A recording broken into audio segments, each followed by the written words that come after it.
What is up guys, it's Blazin bringing you a deck build and gameplay strats when playing Aurora. Here's a quick look to get an outline for your own deck. My in-game build is around the cards Teleblink for aggressive engages and Hydroverser for unseen damage. This build has Aurora build 18 CP of survivability, including mana regen, some utility, and damage for in-game.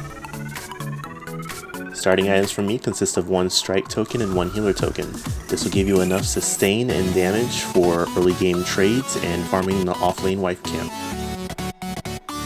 With the new champ Aurora coming into the monolith, she'll top decker as CC Queen, as she's able to alter the enemy's movements with 3 of her 4 spells. Because of my passive playstyle, I choose to go with E for wave clear in the jungle, as to going with Q for my gap close or open if I get into a sticky situation.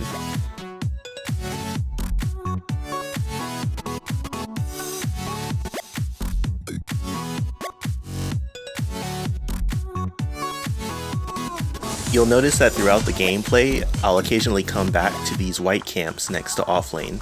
This will keep me relevant in CP value when the enemy AD carry is farming higher than me.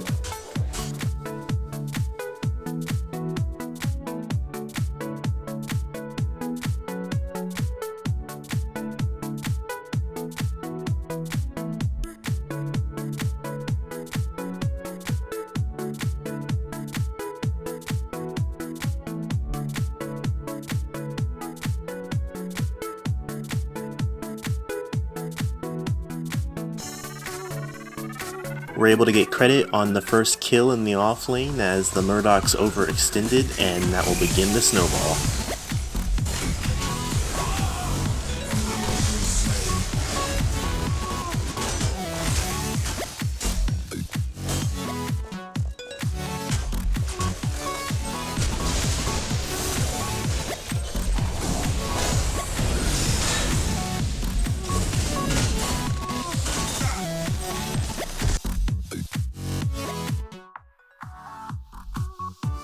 I recall back with 7 card points, allowing me to buy 1 Scout Ward for zone coverage and a 6 card point Adamant Edge for increased damage boost over the enemy.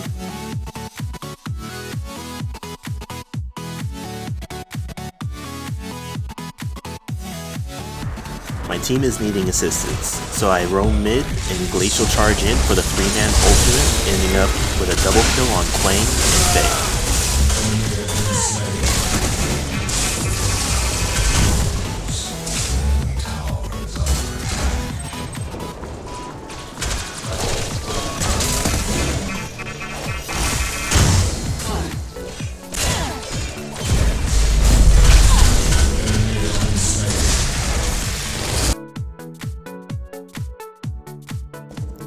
That double kill gives me enough points to purchase a Windcarver blade and return back to lane.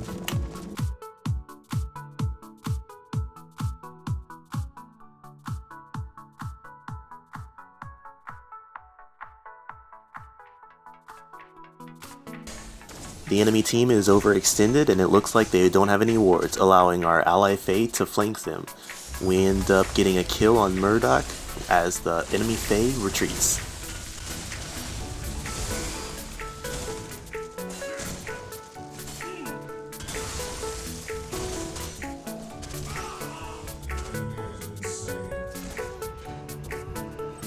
For some quick tech with the Scout Ward, you can place it underneath the Raptor. That way if the enemy does so happen to see it, they won't be able to take it out without attacking the Raptor also. Here I was a bit greedy. I tried to go for the river buff for the mana regen as the enemy gadget appeared and showed up to kill me. I tried to get away by snaring her, however there's a delay time for the animation, so that could potentially kill you if you're trying to run for someone.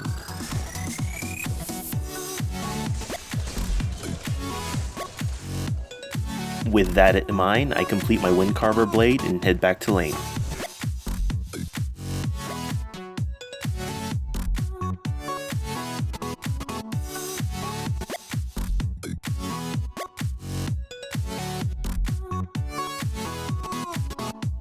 Remember guys, wards save lives.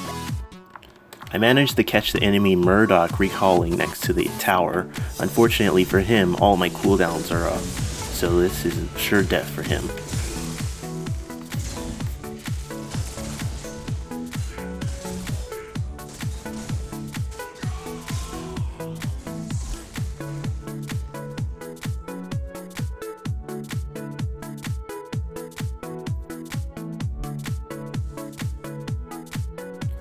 You'd be surprised how often you can get away from a situation simply just running in a straight line away from the enemy, rather than zigzagging.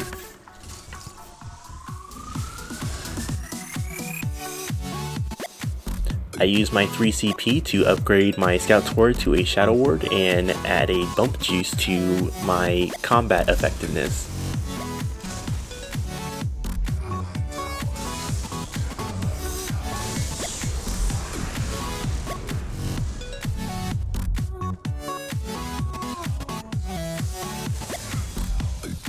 This is another great play of how you can effectively use Aurora's Glacial Charge to cut off an enemy opponent from getting to a teamfight.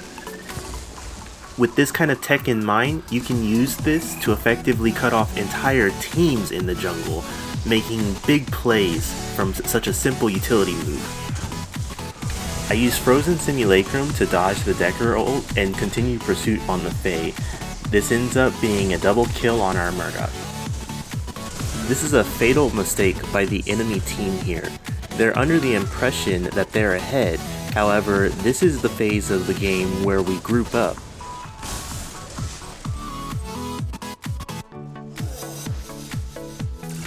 You should always take into account how far each individual enemy is, not just yourself, or assume how far the enemy team is as a whole.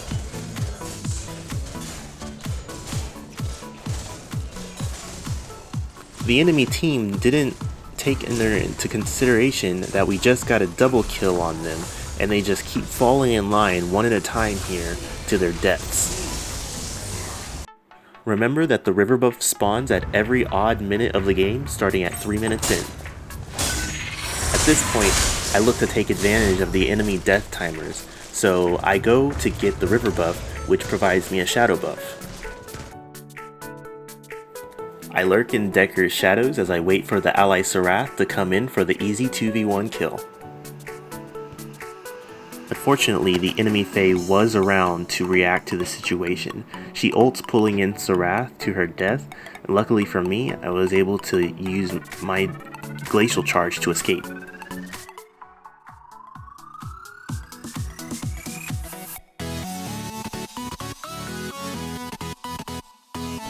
I was able to pick up another free kill on the enemy Murdoch after picking up the river buff. A few jukes against Quang and I was home free.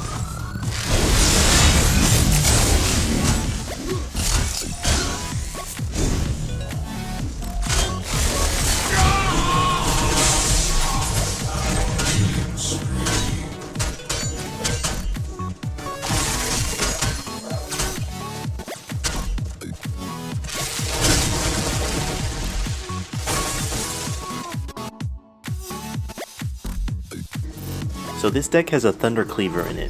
Whenever you are purchasing a Thunder Cleaver in your deck, it has to be within the first 4 slots of your 6. It doesn't really make sense, it's just a little minor bug that Epic still hasn't fixed in the game.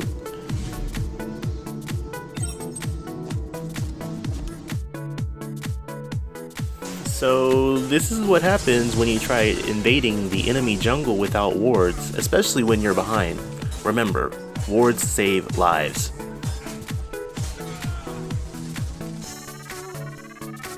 I can't stress how important it is for you to keep watch of your back when you're trying to push your lane and there's someone that's on the enemy team that could potentially come out from the jungle and CC you to death. It's very easy to 2v1 in this game.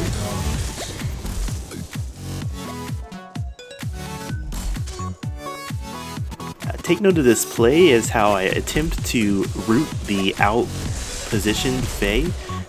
If you try to hit the root while you're sliding, it'll actually cancel your slide and effectively ruin your root and your gap close. It's always a great idea to take CP advantage away from your enemy by stealing out of their jungle. You just have to be mindful of the positions of all your enemies as well.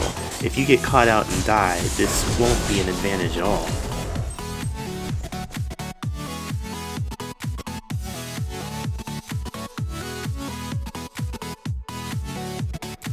I'm contemplating here whether I should continue sieging left lane for the tower or roaming in the mid lane to assist my team.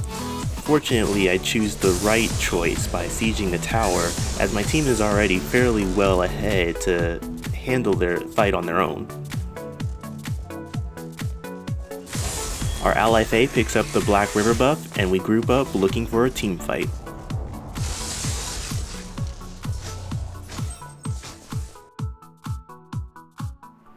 Sarath with the Shadow buff was able to locate an enemy ward, which was able to improve our zone coverage right before we grouped up for the next fight on the out of place gadget.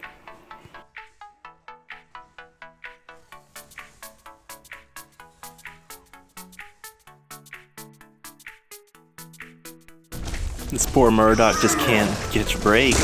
Enemy Faye doesn't have enough wards for him to cover.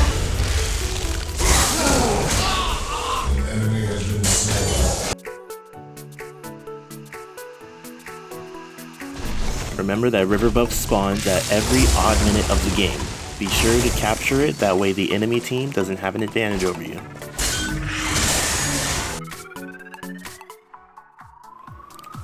Here I was under the impression that I was leading the enemy gadget into two of my allies for a gank. Unfortunately, we were actually counter-ganked.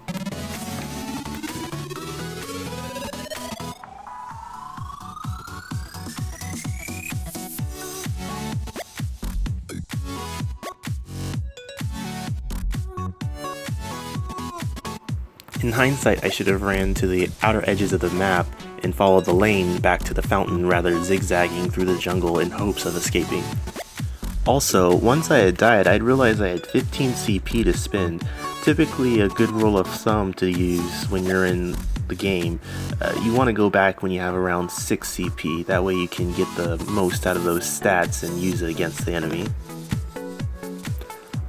I upgrade my 6 CP Adamant Edge to a 12 CP and swap out the bump juice for a blink shot that I could have used to escape my last death. Black buff spawned at 33 minutes in, and there's an engage going on in mid lane, so I head over to help out the team. I tunnel vision for a moment on the enemy Faye as she's low and running in our jungle. However, our ally Murdoch is being aggressively attacked by Quang, who eventually goes down. Luckily we get vengeance. As soon as we get the kill in mid lane against enemy Quang, I notice another overextended enemy in the right lane right for the killing. I go through a couple of CC locks with our ally Rampage and then blink to secure the kill.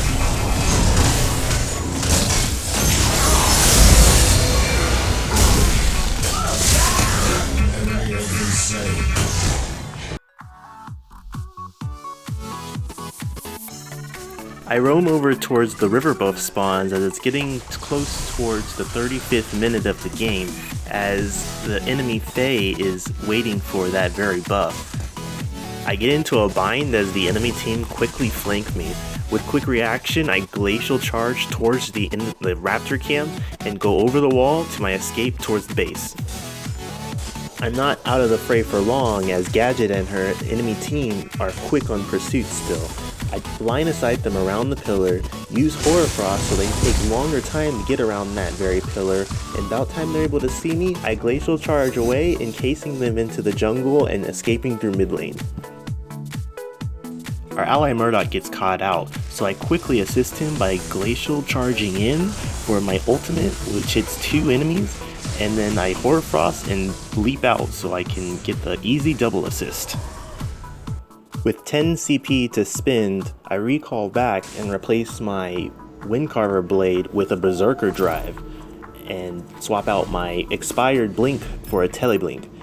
Now Teleblink is going to give me an aggressive playstyle from here on. I can aggressively flash into the team, ult, and then use my other abilities to defensively escape if need be. Remember, it's always a bonus to steal the enemy jungle when you know their position, or if you're just flat out ahead and OP at this point.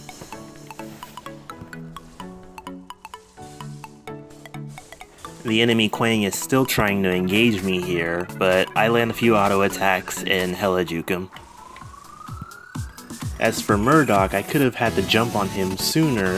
Unfortunately, my glacial charge overshot me past the wall and he was able to get out of my grasp for a moment. This plays pretty funny because the enemy gadget actually kills the enemy Murdoch here.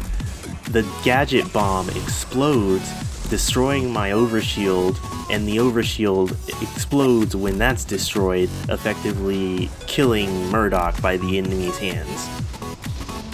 Seeing as the turrets are already underwhelmingly powered in the first place, and Epic just released a hero that's diving exclusive, I saw a enemy howitzer in the back flanks and decided to take him out real quick before the enemy even realized he was gone.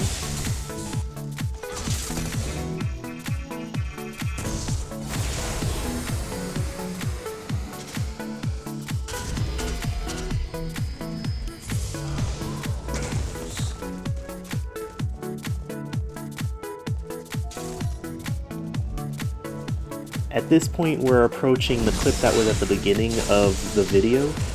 This is where I was attempting to recall back to my base when I noticed the Quang, who was still chasing me all the way across the map, was, again, out of position. So I went ahead and walled him in for a rampage to easily get up on him and went in for the kill.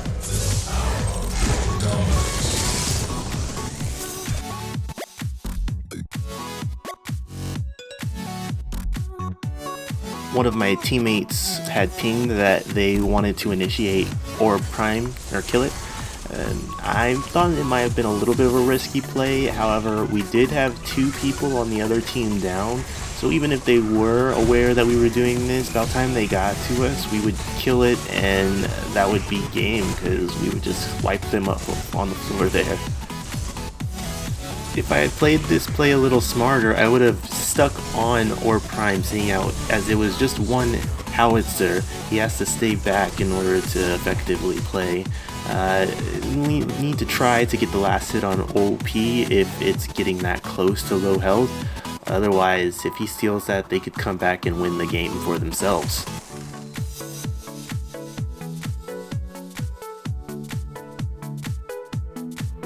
I scoop up the river buff just in case the enemy is looking to get it, go over to left lane, clear the wave, and then recall back to the base one last time, seeing as I have 60 card points fully.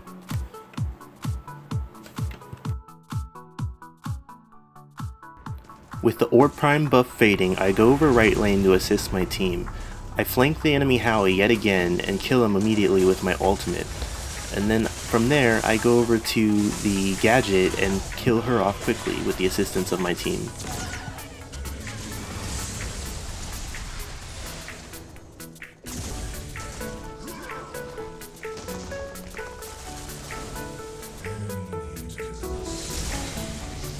Not even within the blink of an eye, my team gets wombo comboed to death and I'm forced to glacial charge and teleblink out of there. The enemy Murdoch is still on my tail after that fight, so I be sure to pass the fog wall before I activate my Harrowfrost.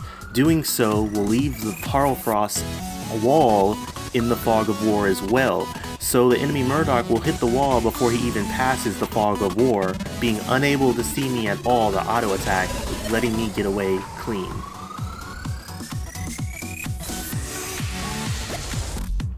After putting in work, I go pick up both river buffs, head over to left lane, finish off the wave of what's left, and then go back into the enemy jungle and take their green buff. They're really not wanting their benefits this game.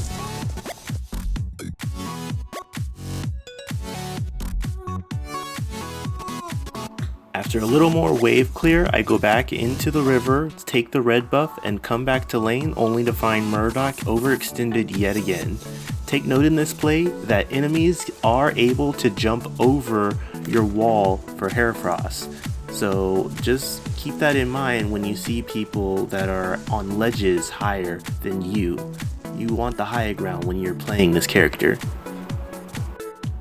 I attempted to catch the enemy Fae out position with a teleblink and then glacial charge. Unfortunately, I didn't predict the distance of the charge and it charged me right into turret range, and I took one too many shots, leaving me at an uncomfortably low health. So I had to go back into the jungle and lifesteal back up that health. In this play, it was a little silly move of mine. I went down when I shouldn't have. I decided to teleblink in, which was a good play because I used teleblink aggressively. Unfortunately, I should have used my frozen simulacrum to jump out of range and get the turret to aggro to the decoy rather than glacial charge out. Glacial charge is more towards heroes or away from heroes, and the turret is exclusively for frozen simulacrum because it says it draws aggro of minion waves and turrets, which makes her so broken right now. So by this point, my team is already clean shop, and the only one left is this NIMBY Murdoch who always gets caught or is never with the group and letting his team die.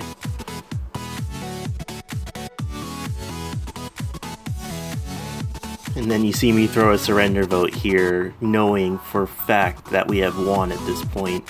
Just joking, because by 20 minutes, somebody had thrown a surrender vote when our right lane had only 2 deaths down, and I was like 103 by that time.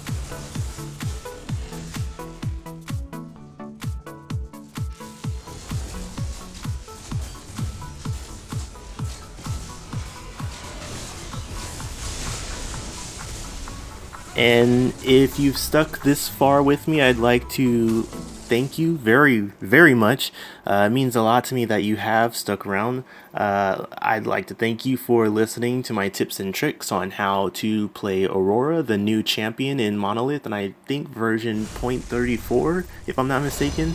Gamertag Blazin. Add me if you want to play some games. I'll be making content weekly on this channel. Like, comment, subscribe, of course, and specifically comment what you want to see next on the channel. That way I know what to focus on from here. Peace, guys.